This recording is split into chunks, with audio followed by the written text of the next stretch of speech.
ওয়ালাইকুম। Bakery manager বা মালিক কেউ আছে? হ্যাঁ, আপনি? আমরা জাতীয় ভোক্তা অধিকার দপ্তর থেকে আসছিলাম। আপনাদের এখানে যে সমস্ত ব্রেড বা খাবার উৎপাদন করেন এগুলোর অনুমোদন নেওয়া আছে বিস্টের? লাইসেন্স করেন নাই? নতুন তো এখন পর্যন্ত কিন্তু আগে তো লাইসেন্স করতে হবে, তারপর তো বিক্রয় করতে হবে।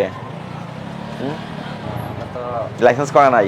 করেন নাই এখনো খেলা করেন। লাইসেন্স করে ফেলতে হবে, তাহলে তো এটা আপনি এখন বেআইনিভাবে উৎপাদন করছেন এবং বিপণন করছেন। পাশাপাশি এই ব্রেডগুলোই কিছু তথ্য দিতে হবে। হ্যাঁ, লেবেল লাগাতে হবে। কি কি লাগাতে হবে জানা আছে?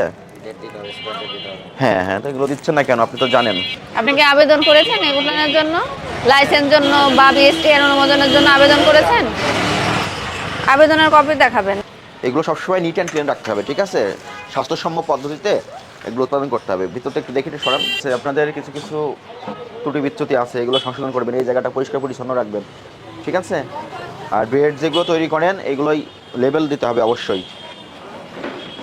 উৎপাদনের তারিখ, মেয়াদোত্তীর্ণের তারিখ, কত করে বিক্রি করেন, ওজন কত, ওজনটাও দিতে হবে, ঠিক আছে? তথ্য দিতে হবে। এই তথ্যগুলো দেখা ভোক্তাদের অধিকার। যারা কাস্টমার কিনতে আসবে তারা এগুলো দেখে কিনবে। আপনি এটা তৈরি করে বিক্রি করছেন, এটা খাওয়ার পরে কেউ অসুস্থ হলে সে কার নামে কমপ্লেনটা জানাবে? ওর ঠিকানা দেওয়া আছে? তথ্য গোপন করে তৈরি করছেন, এগুলো করা যাবে না, ঠিক আছে? এরপর থেকে আপনারা প্রথমত বিএসটির অনুমোদন নেবেন এবং অনুমোদনের সেই লাইসেন্সের যে তথ্যগুলো কথা বলা আছে সেইগুলো এখানে দিতে হবে, ঠিক আছে? ভোক্তা অধিকার সংরক্ষণ আইনে এই অপরাধ আপনার 1 বছরের জেল আছে, 1 লক্ষ টাকা জরিমানা আছে। আপনাকে সতর্কতামূলক 5,000 টাকা জরিমানা করলাম, পরবর্তীতে এগুলো সংশোধন করবেন, ঠিক?